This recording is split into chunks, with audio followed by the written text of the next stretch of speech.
শুনানিতে আমরা বলেছিলাম যে এই পার্টিকুলার ইস্যুতে বাংলাদেশের আরবিশন একটা 3(1) এবং 2 অনুযায়ী এই যে 7A ইজ নট অ্যাপ্লিকেবল, মানে কোর্টে কোনো ইনজাংশন দেওয়ার কোনো ক্ষমতা নাই। তখন মাননীয় বললেন যে যদি এটা হয় এই লাইনের ল এখনো পুরোপুরি সেটেল না, ওনারা এক্সামিনেশন করবেন। তারপর আমরা কোর্টকে বলি যে যেহেতু এলবিডিসির কাজ বন্ধ হয়ে আছে, তখন তার ছুটানোর জন্য কোর্ট একটা প্রসেস করলেন কি, কোর্ট বললেন যে এই যে সিয়াকে যে আরবিট্রেশন প্রসিডিংটা চালু হয়েছে এটা ফার্স্ট সিটিং পর্যন্ত একটা স্ট্যাটাস দিলেন। তার মানে কি যেদিন সিয়াকের আরবিট্রেশনের ফার্স্ট সিটিং কমেন্স হবে তারপর আর স্ট্যাটাস থাকবে না, স্ট্যাটাস না থাকলে শেয়ার হস্তান্তর প্রক্রিয়া আবার শুরু হবে। কাজের কি অবস্থা? কাজের এই মুহূর্তে ফাইন্যান্স করা বন্ধ রেখেছে জানুয়ারি এন্ড থেকে। তাহলে যতক্ষণ পর্যন্ত শেয়ার হস্তান্তর প্রক্রিয়া সম্পূর্ণ না হবে, ফাইন্যান্সার ক্লিয়ারলি বলে দিয়েছে ওরা আর কোনো ফার্দার ফাইন্যান্স করবে না। যেহেতু ফার্দার ফাইন্যান্স করবে না, তার প্রেক্ষিতে আর কাজ অতি সহসা শুরু আর কোনো সম্ভাবনা নাই। আচ্ছা, ওখানে যে বলছে যে আপনার ফার্স্ট মিটিং এর কথা বলছেন, কিন্তু এখানে মীমাংসা না হয় বা না ফার্স্ট মিটিং হয়, তখন তো আবার 3 মাস পরে বলছেন যে কোর্টে আবার বিষয়টা না কোর্টকে জানানোর জন্য বলেছে, কারণ স্ট্যাটাস দেওয়া আছে টিল ফার্স্ট মিটিং।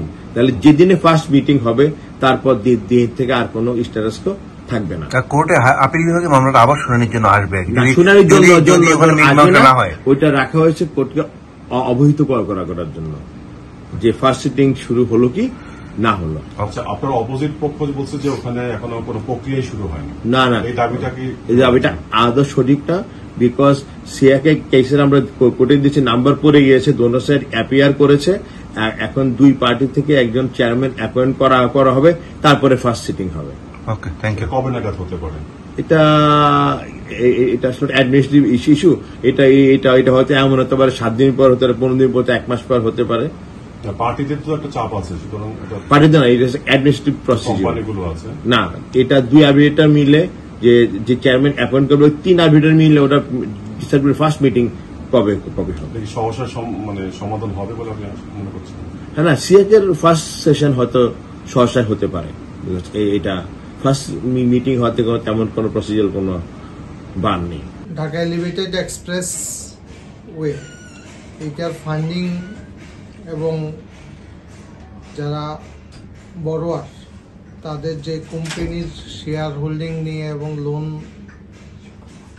সংক্রান্ত বিষয়ে যে ডিসপিউট অ্যারাইজ করেছে, সেই ডিসপিউট নিয়ে সিঙ্গাপুরে আরবিট্রেশন প্রক্রিয়া আমরা গ্রহণ করেছি, ইটালিয়ান থাই ডেভেলপমেন্ট গ্রহণ করেছে, যেখানে আমাদের আদার 2 শেয়ার হোল্ডার তারা এখনো তাদের সেখানে পার্টিসিপেশনটা গ্রহণ করেনি, এখনো নেয়নি।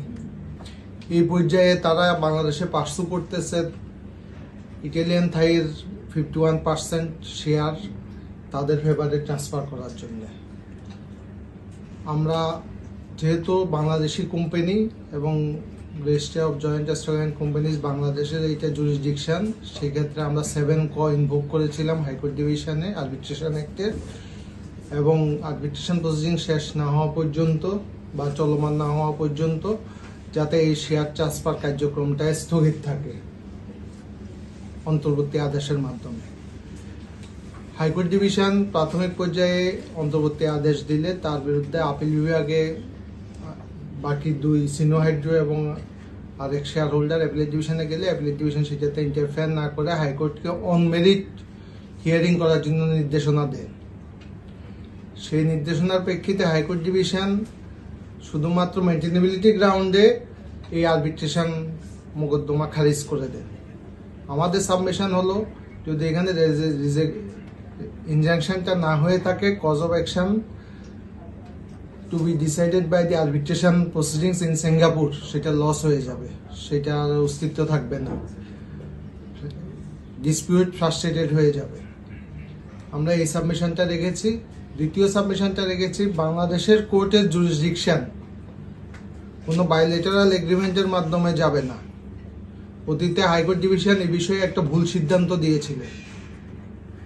আমরা মনে করি যে ইন্টারন্যাশনাল আরবিট্রেশনের ক্ষেত্রে 7 অ্যাপ্লিকেবল না। আজকে মহামান্য আপিল বিভাগ সেই সিদ্ধান্তটাকে ওভাররুল করে 7 এর